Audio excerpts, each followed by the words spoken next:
Hordoftoota OoroTube kun tiubii OoroTube jedhamudha. OoroTube kanarratti sagantaa jaalalaa ni qabna.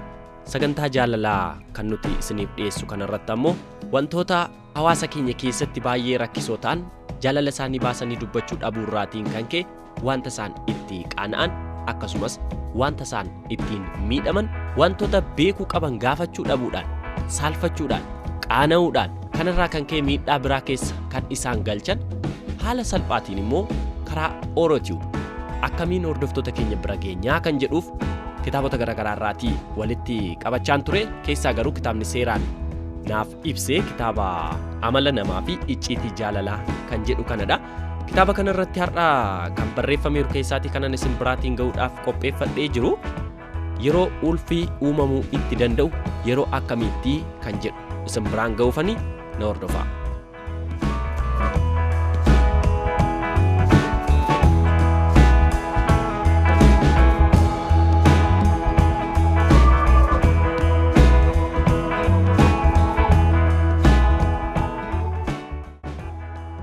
Yeroo ulfi uumamuu danda'u. Ovaarii dubartootaa keessatti ji'a ji'aan hanqaaquun ulfa ta'uu danda'u qopheeffamee gara gadameessaatti darba. Hanqaaquun ji'a ji'aan qophaa'ee ba'u shamarree sana wajjin kan uumame yoo ta'u, hanqaaquun tokko ji'a tokkotti bilchaatee ba'a. Ji'a hundumaatti ta'iin kun itti fufa. Durbi sun yeroo sana qunnamtii saalaa yoo raawwatte ulfaa'uu dandeessi.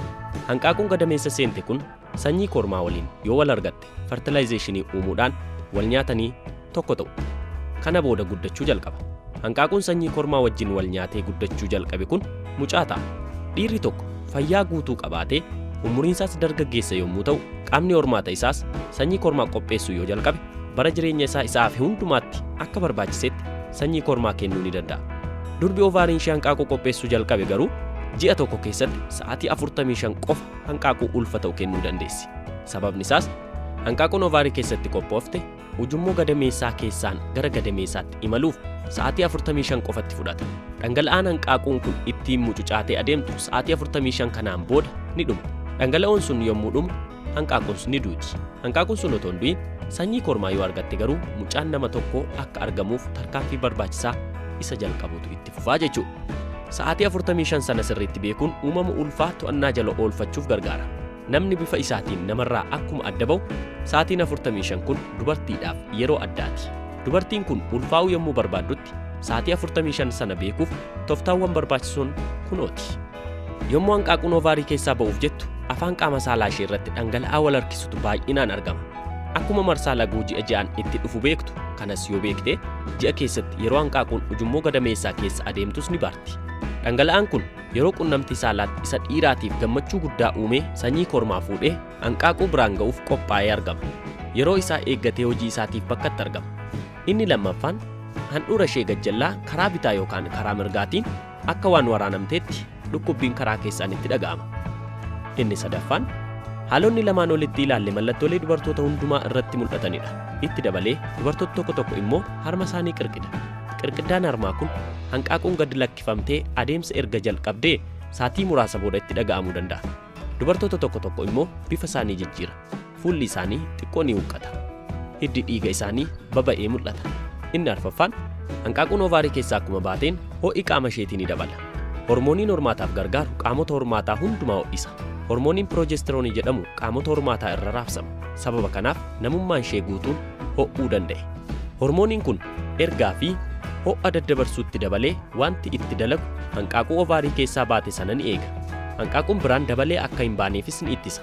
Guyyaa laguun irra ba'e irraa eegalee ho'inni qaama dubartii gad bu'aa fi wal fakkaataa akka ta'e tura. Hanqaaquun ovaarii keessaa gad dhiifamte hamma ujummoo gadameessaa keessa deemtutti immoo ol ka'ee tura.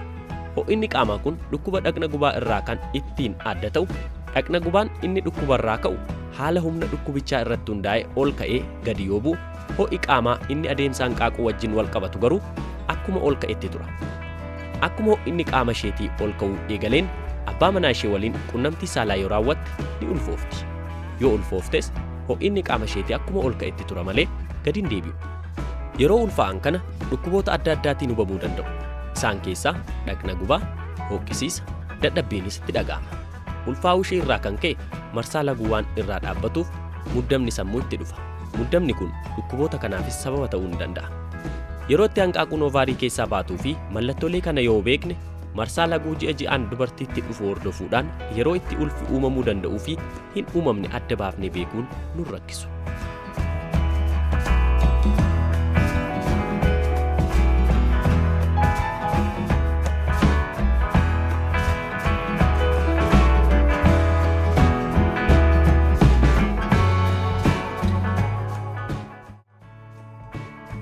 Hordoftoota Orotube har'aaf kan nuti qindeeffanne kanuma.